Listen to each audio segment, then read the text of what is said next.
एक शब्द को बहुत गहरे से गढ़ा गया और उसको कालांतर में इतना विभत्स उसको रूप दिया गया, किसी का भी मान मर्दन करने के लिए, किसी को भी मान सम्मान गिराने के लिए उसको पैमाने के रूप में प्रयोग किया गया। उस शब्द को ब्रह्मचर्य नाम दिया गया। ब्रह्मचर्य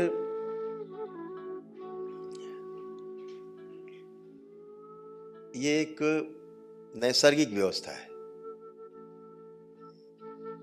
जिसको हम सिर्फ साधने की बात कर रहे हैं। ब्रह्मचर्य पैदा नहीं करना है, ब्रह्मचर्य पैदा हो भी नहीं सकता। ब्रह्मचर्य को साधने की बात हो रही है, यानी जो है ही उसको कैसे संतुलित रखा जाए, जो नैसर्गिक है, जो प्राकृतिक है, उसे कैसे संतुलित रखा जाए, बात इतनी हो रही है।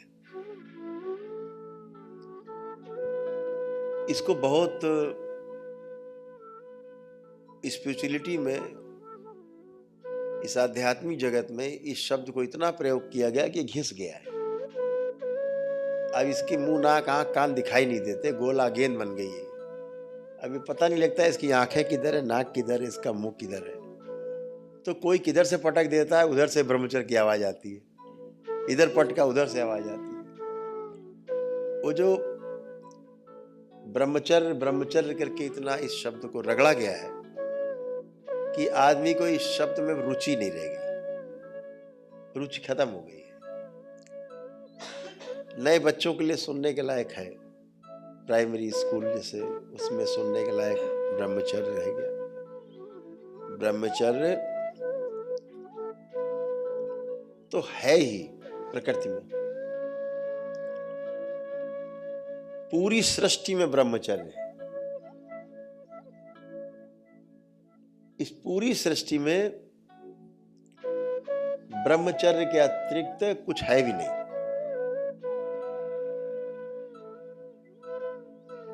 मनुष्य में भी, मानव में भी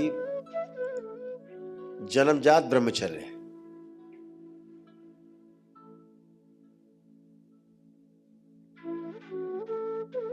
ये जो ब्रह्मचर्य है, जो जन्मजात है,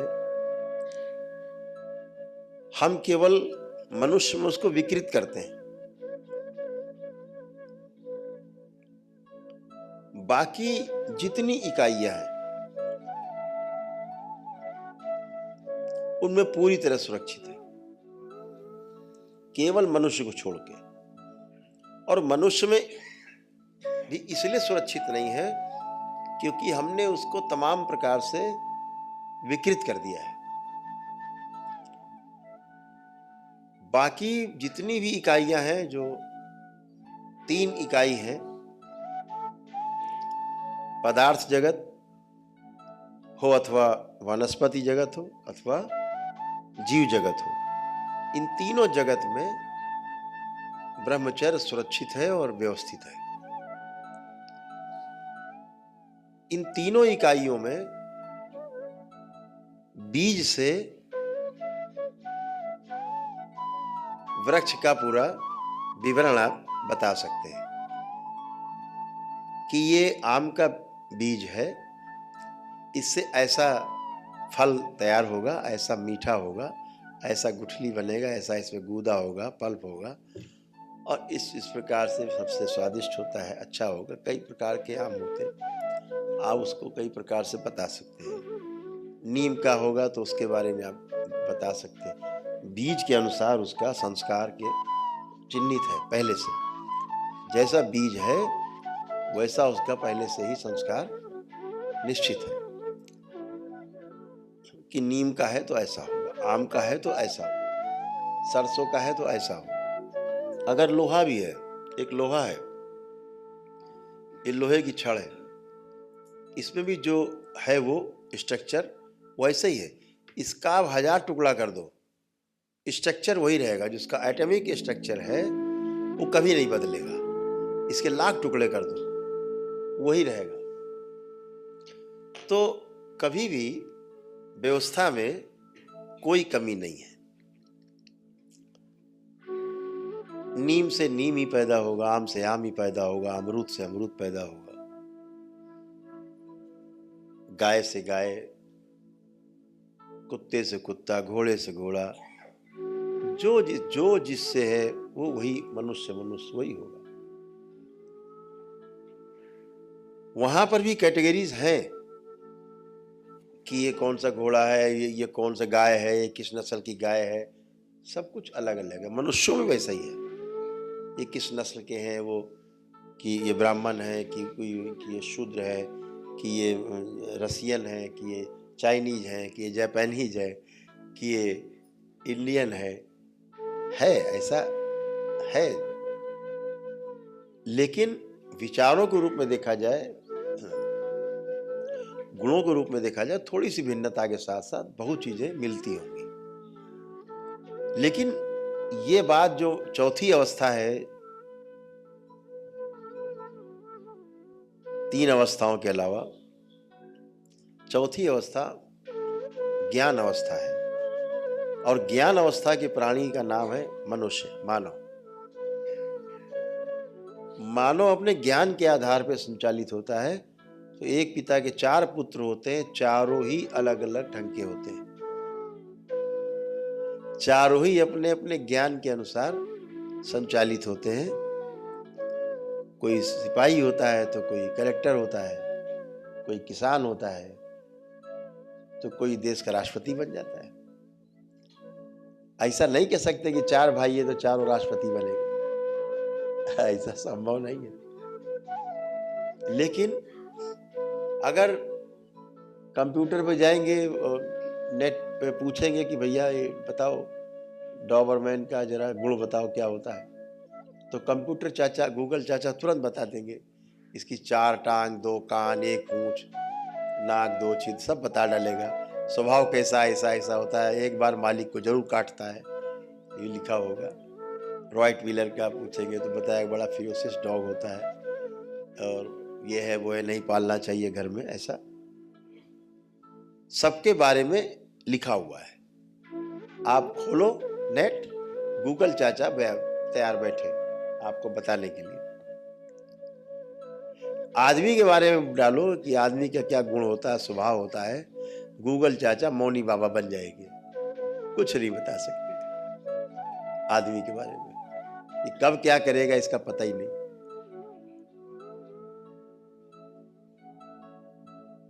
ये ब्रह्मचर्य खंडित है। मनुष्य का ये ब्रह्मचर्य है, पैदाइशी खंडित है। हमारा रूप, गुण, स्वभाव और धर्म, हमारी 4 जो अवस्थाएं हैं फिक्स है। रूप भी, गुण भी, स्वभाव भी, धर्म भी। लेकिन अब बाहरी जो स्मृतियां हैं, उनके जब हम आवेश में होते हैं, उनके घेरे में होते हैं, तो हमारा कार्य और व्यवहार का तरीका बदल जाता है। इसीलिए इन चारों अवस्थाओं में से जो ज्ञान अवस्था है, ज्ञान की अवस्था का प्राणी जो मनुष्य है, उसको बिना ज्ञान दिए, चीजों का बगैर अनुभव कराए, वो आदमी बन नहीं पाता, मानव बन नहीं पाता। इसीलिए उसकी 5 कैटेगरीज महापुरुषों ने निश्चित की है। इसीलिए इसको सिखाने पढ़ाने की आवश्यकता पड़ती है, क्योंकि 5 कैटेगरीज में इसको बांटा गया कि पशु मानो, यानी पैदा हुआ है तो पशु मानो, इसे कुछ भी नहीं पता, ना आग के बारे में पता है, ना पानी के बारे में पता है, ना हवा के बारे में पता है, इसे कुछ भी नहीं पता है। कुत्ता, बिल्ली, हाथी, घोड़ा, गधा, उल्लू तक उल्लू भी पैदा होता है, उसको पता है हमें क्या करना है। उसको आहार, निद्रा, भय, प्रजनन सारा पता है, इनबिल्ट है, उसे बताने के लिए कोई नहीं आ रहा है। लेकिन इस आदमी के बच्चे को प्रशिक्षण चाहिए, आहार के लिए भी, निद्रा के लिए भी, किससे बचना है, किससे नहीं बचना है, भय रखना है, किससे नहीं रखना है, किससे भयभीत होना है, किसको भयभीत करना है, प्रजनन कुछ भी नहीं पता है। तो इसको ज्ञान दिए बगैर ये आगे चलता नहीं। तो पहले पशु ही है वो, तो पशु मानव से अग्रतम आगे बढ़ता है तो राक्षस मानव होता है। उसको लगता है कि आहा अब हम जिए कैसे, तो शोषण करके इसका भी ले लिया, उसका ले लिया, उसका खा लिया। बच्चा करता है ना, इधर गया लाओ मम्मी खा लिया, उधर लाओ पापा खा लिया, पड़ोस से ले आया खा लिया, कुछ भी। वही आदत पड़ जाएगी तो राक्षस मानव बन जाएगा, नहीं मिलेगा तो छीनेगा। तो पशु मानव, राक्षस मानव, फिर प्रशिक्षित होगा तो मानव बनेगा। प्रशिक्षित होकर के अनुभव में उतरेगा, अनुभव में जिएगा, संस्कार समझेगा, संस्कार में जिएगा तो देव मानव कहलाएगा।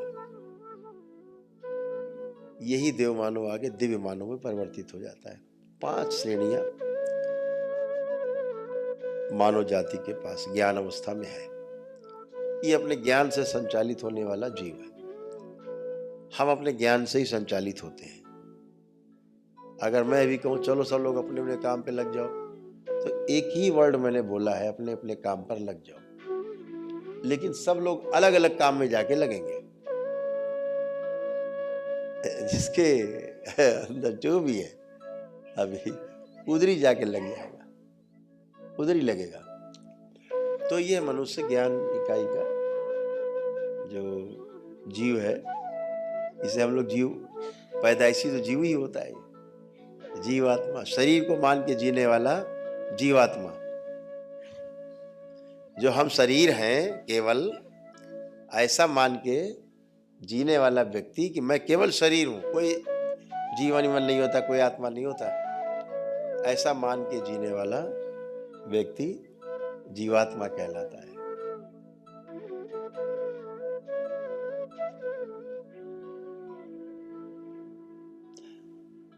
और हम शरीर और जीवन हम दोनों ही हैं, दोनों समझ के जीता है, वह व्यक्ति मानव कहलाता है।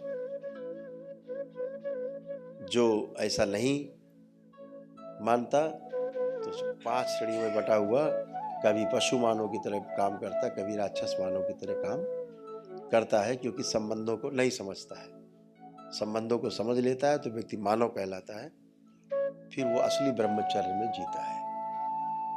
इसी ब्रह्मचर्य को जब आगे बढ़ाते हैं, भौतिक जगत से आगे निकाल के ले जाते हैं, तो जब आध्यात्मिक जगत में जाते हैं तो ये और परिष्कृत होता है। इसके और परिष्कृत होने से हमारे महापुरुषों ने तमाम चीजें बताई हैं। यम नियम तो निकल गया शरीर में, उसके आगे की जो व्यवस्था बताई है वो ब्रह्मचर्य के लिए ही अवधारणाएं हैं सारी। जैसा पिछले सेशन में भी हमने कहा था कि व्यक्ति अगर कामुकता से, काम वासनाओं से और अत्यधिक वासनाओं से, अनावश्यक वासनाओं से अगर बच पाया तो वह निरोगी है। रोग छू नहीं सकता, क्योंकि रोग बनते ही मानसिक हमारी समस्याओं से, मानसिक उत्पाद से, मानसिक विकृति से हमें रोग बनते हैं। तो ब्रह्मचर्य के लिए जब हम, जो शब्द से जैसे बोला जाता है कि ब्रह्मचर्या करने वाला, ब्रह्म में विचरण करने वाला व्यक्ति ब्रह्मचारी है, और तमाम तरह से उसको लोगों ने परिभाषित किया अपने अपने अनुसार। मेरा ऐसा मानना है कि भौतिक जगत में भी ब्रह्मचर्य है, वह अलग है, और जो मानसिक जगत है उसका जो ब्रह्मचर्य है वो अलग है, और जो आध्यात्मिक जगत है उसका जो ब्रह्मचर्य का कमल है वो बिल्कुल अलग है। तीनों जगह का ब्रह्मचर्य अलग अलग है।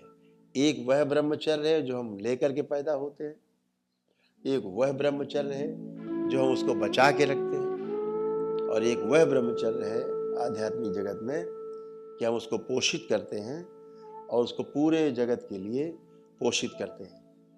ऐसा कमल जब खिलता है तो उसे हम बुद्ध कहते हैं, और जब बुद्ध खिलता है तो पूरी सृष्टि चमकती है, और पूरी सृष्टि बुद्धत्व को प्राप्त होती है। एक व्यक्ति बुद्धत्व को प्राप्त नहीं होता और पूरी सृष्टि ब्रह्मचर्य को प्राप्त होती है, ब्रह्म में विचरण करती है पूरी सृष्टि। तो ब्रह्म में विचरण करना, गोल गोल घूमना है। इस पे बहुत चर्चा की जा सकती है, घंटों चर्चा की जा सकती है। एक लाइन में इसको परिभाषित किया जा सकता है, सिर्फ एक लाइन में। अगर ब्रह्मचर्य को परिभाषित किया जाए तो एक लाइन में कैसे परिभाषित होगा? कोई परिभाषित करो, पीछे से कोई परिभाषित करे। ब्रह्मचर्य को एक लाइन में कैसे परिभाषित करेंगे? भाषा में कैसे बोलेंगे? ब्रह्मचर्य किसे कहते हैं? ब्रह्म का आचरण करने वाला ब्रह्मचारी कहलाता है। ठीक बात। और इसका पालन करने वाला एक ब्रह्मचारी। रत्ना जी टीचर भी नहीं है, तो बिल्कुल सही, वेरी नाइस।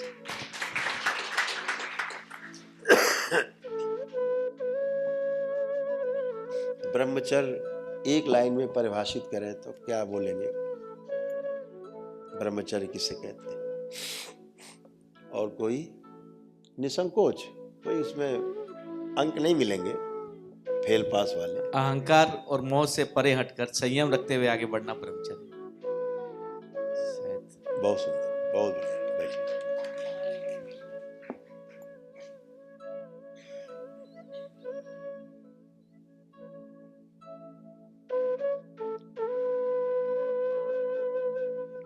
हाँ, नेक्स्ट।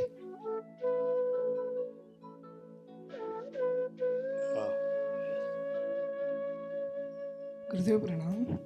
ब्रह्मचर्य का मीन्स ध्यान रख के अपने आचरणों पे ध्यान रखना, उसका मतलब है ब्रह्मचर्य। अपने आचरणों पे ध्यान रखना, अपने व्यवहार पे ध्यान रखना, अपने बिहेवियर पे ध्यान रखना, उसका मतलब है ब्रह्मचर्य।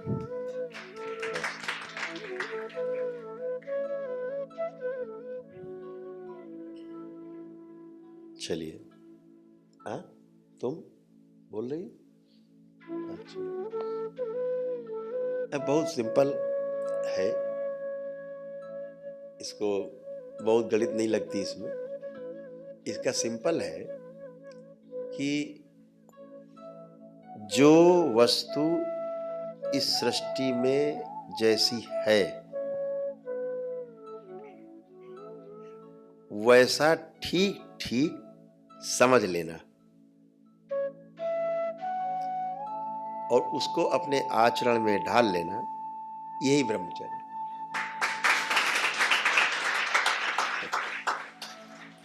क्या इसमें क्या कठिन है? जो वस्तु जैसा है उसको वैसा ही समझ लेना, ठीक ठीक समझ लेना, समझ करके अपने आचरण में ले आना, वैसा ही जीना, यही ब्रह्मचर्य। इसमें कौन सा बहुत बड़ा शास्त्र और उसमें नियम लागू हो गया है? तो बहुत सिंपल है। और ब्रह्मचर्य को बहुत लोग नाना प्रकार से चीजों से जोड़ते हैं, सबका जोड़ घटाओ अलग अलग है, उस पर जाएंगे तो फंसेंगे। तो सिंपल है, जितना सरलता रहेगी, सहजता रहेगी, उतना समझने में भी सरल होगा, उतना समझाने में भी सरल होगा। वो बच्चा काफ़ी, वो जो आशीष बच्चा है वो काफ़ी नज़दीक पहुंचा ब्रह्मचर्य के। उसने बताने की कोशिश की शब्दों में, अच्छा बोला, बहुत अच्छा।